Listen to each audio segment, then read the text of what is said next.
Hello guys, आज आ गया हो अरुणाचल प्रदेश सीरीज़ का पार्ट 3 यानी डे 3 लेके। जैसे कि लास्ट एपिसोड में आपने देखा था, डे 2 के एंड में हम लोग दिरांग पहुँचे। बॉमडिला क्रॉस करके दिरांग पहुँचने में काफ़ी रात हो गया था। रात 7:30 बज गया था। बिल्कुल अंधेरा और कोहरा ही कोहरा था चारों तरफ। होटल नहीं, एक्चुअली होम स्टे टाइप का था ये। का नाम था किदुक इन। हमारे रूम बिल्कुल टॉप में था और दोनों साइड में बहुत बड़ा खिड़की था, विंडो था और उसमें कोई ग्रिल नहीं था, तो नज़ारा एकदम बहुत बढ़िया आ रहा था उससे। किदुक इन जो होम स्टे है, इसके बारे में कुछ बातें मैं शेयर करना चाहूँगा। एक तो यहाँ पे कोई कॉम्प्लीमेंट्री ड्रिंकिंग वाटर का प्रोविज़न नहीं है।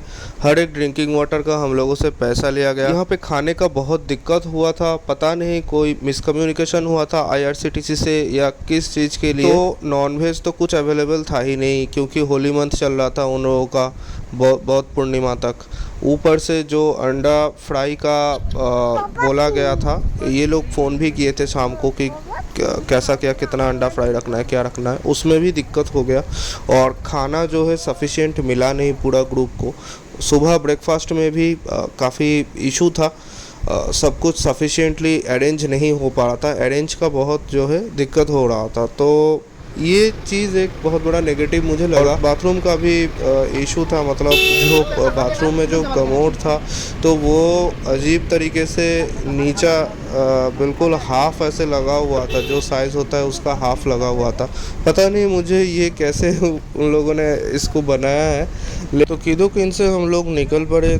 बॉमडिला में हॉल्ट है, बॉमडिला मोनास्ट्री में, जो कि कल रात को अच्छे से देख नहीं पाए। और ब्रेकफास्ट जल्दी जल्दी करके किदुक इन से निकल पड़े। मैं तो थोड़ा कम ही ब्रेकफास्ट किया, पूड़ी वगैरह में नहीं खाया, क्योंकि मेरा बॉडी रोल का दिक्कत रहता है और वॉमिटिंग टेंडेंसी होता है गाड़ी में, इसलिए कैंडी वगैरह खा के मैं रेडी होकर पूरा निकल पड़ा। बॉमडिला मोनास्ट्री एक्चुअली में बहुत बड़ा मोनास्ट्री है। सामने इतना बड़ा लॉन है, इतना विशाल है, और पहाड़ी का इतना सुंदर व्यू आ रहा था फ्रॉम द टॉप, और नीचे पूरा शहर दिख रहा था। तो बहुत अच्छा लग रहा था और ऐसा लग रहा था कि यहीं पे बैठ के जो है टाइम पास कर ले बढ़िया से।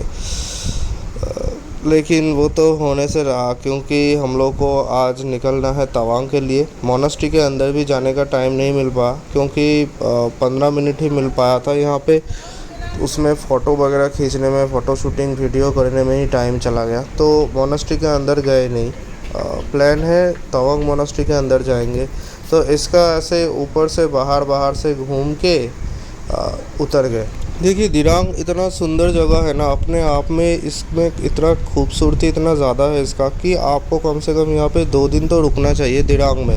पता नहीं आईआरसीटीसी अपने हिसाब से कैसे एक एक दिन करके रख रहा है एक जगह और भगा रहा है। तो ये चीज़ मुझे टूर कंपनी के साथ जाने में ये मुझे दिक्कत होता है कि मेरे अपने हिसाब से मैं प्लान नहीं कर पाता हूँ।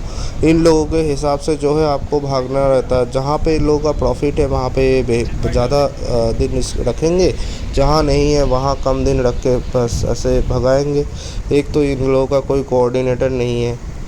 तो आज हम लोगों को पहुंचना है तवांग, जो कि 140 किलोमीटर के आसपास है, और 4 घंटा इसमें दिखा रहा है बिना रुके। लेकिन हम लोग तो बहुत सारा साइट सीइंग करेंगे। हमने बता ही दिया है कि हम अरुणाचल आए बस ट्रैवल करने के लिए नहीं। हम लोगों को साइट सीइंग ज़्यादा से ज़्यादा करवाना पड़ेगा। हमको पता नहीं है कि क्या टाइम लगेगा क्या, क्योंकि वैसे भी 7 साढ़े 7 बजे अंधेरा हो रहा है, तभी हम लोग पहुँच पा रहे हैं। तो उससे अच्छा तो ये है, उससे बेहतर है कि साइट सीइंग करेंगे, बीच बीच में रुकेंगे और जो है जगह का मज़ा लेंगे, क्योंकि हम घूमने आए हैं भाई। ऐसे बस में ट्रैवल करने के लिए तो हम तो अपने घर में भी बैठ के यहाँ से वहाँ, ऑफिस से घर, घर से ऑफिस, बस से ट्रैवल कर सकते हैं, है ना, उसमें कोई मतलब है नहीं।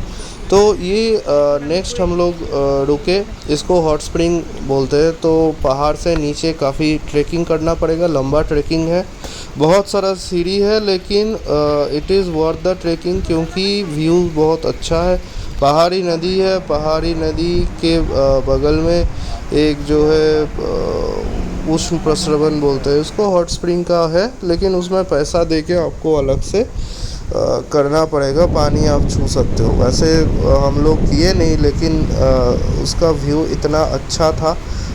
वहाँ पे रुके और पहाड़ देखा, नदी की आवाज़ सुनी और सुंदर सुंदर जो है फ़ोटो बहुत लोगों का मैंने खींच दिया। हम लोगों का तो ज़्यादा अच्छा कुछ फ़ोटो उठा नहीं, लेकिन मैंने बहुत लोगों का खींच दिया है। और मेरा बेटा बहुत खुशी में था, आनंद में था, उसको बहुत अच्छा लग रहा था, देख रहा था। ठंडा ठंडा हवा भी आ रहा था, आरामदायक लग रहा था बढ़िया से। नेक्स्ट हम लोग चल पड़े सेला पास के लिए। सेला पास समुद्र पृष्ठ से 13,700 फीट ऊपर है और इस पास के लिए मैं बहुत ज़्यादा उत्सुक था और मैं एक्साइटेड था, क्योंकि मैं इसका पिछले जो ट्रिप था मेरा लद्दाख का ट्रिप था और वहाँ पे 2 पास जो है मुझे बहुत बहुत पसंद आया। उसमें से जाने के टाइम में एक पास था खरदुंगला पास और लौटने के टाइम में जिस पास से हम लोग रिटर्न किए थे वो था चैंगला पास। तो इस वाले पास में जाने के टाइम में रास्ते में बारिश शुरू हो गया। बारिश जैसे जैसे बढ़ता रहा और बर्फ़बारी का जो है आशंका बढ़ता गया। ड्राइवर ने बोला कि हो सकता है कि बर्फ़ गिरेगा। हम लोग सोचे कि बर्फ़ ज़्यादा गिर जाएगा तो पास बंद ना हो जाए, और ऊपर से ये आनंद भी था कि बर्फ़ गिरेगा। अपराजिता का बर्फ़ देखने का बहुत शौक़ था। ये हम लोग फाइनली पहुंच गए सेला पास में। बहुत ज़्यादा ठंड है, टेम्परेचर काफ़ी गिर गया है एक झटके में, और बारिश की वजह से अभी बर्फ़ गिरा नहीं है, लेकिन ठंडा इतना ज़्यादा आ रहा था हम लोगों को लेदर जैकेट पहनना पड़ा। और ये सेला पास बना हुआ है, बहुत लोग यहाँ पे फ़ोटो खींच रहे हैं, बहुत सारा टूरिस्ट कार यहाँ पे रुका हुआ है और भीड़ बहुत ज़्यादा है। उसके बाद हम लोग आ गए सेला लेक की तरफ। ये सेला लेक है। सेला के नाम के ऊपर ये पास और लेक कैसे बना है, इसका कहानी हम लोगों को तवांग बॉर्डर में जाके पता चला। वहाँ पे जो आर्मी जनरल थे वो कहानी पूरा बोल रहे थे। आर्मी जनरल नहीं, कोई सीनियर ऑफिसर थे, तो वो पूरा कहानी बोल रहे थे। तो उसमें पता चला कि अरुणाचली एक लड़की थी सेला, उसके नाम से ये पास और लेक बना हुआ है। और ये बीच में और एक जगह हम लोग रुके थे, यहाँ पे सुंदर एक वाइट याक देख पा रहे हैं आप। बारिश भी गिर रहा है और झरने भी है, नदी भी है पहाड़ी। तो वादियाँ एकदम इतना ब्यूटीफुल है कि जैसे मानो आप अपने आँखों से देख के विश्वास नहीं मानेंगे, इतना सुंदर है। यहाँ पे झरना गिर रहा है पहाड़ से और ये आयरन ब्रिज है। यहाँ दोपहर को आ गए श्री जसवंत सिंह की ढाबा में। जसवंत सिंह की कहानी भी बुमला पास में जाके डिटेल्स में वहाँ से पता चला कि कितने बड़े शूरवीर थे वो। ढाबा में कढ़ी चावल, डोसा और केक लिए। केक ये लोग खुद बनाते हैं अपनी बेकरी से, बहुत टेस्टी है। फाइनली ट्रिप में पहली बार हम लोग दिन के उजाले में होटल पहुँच गए।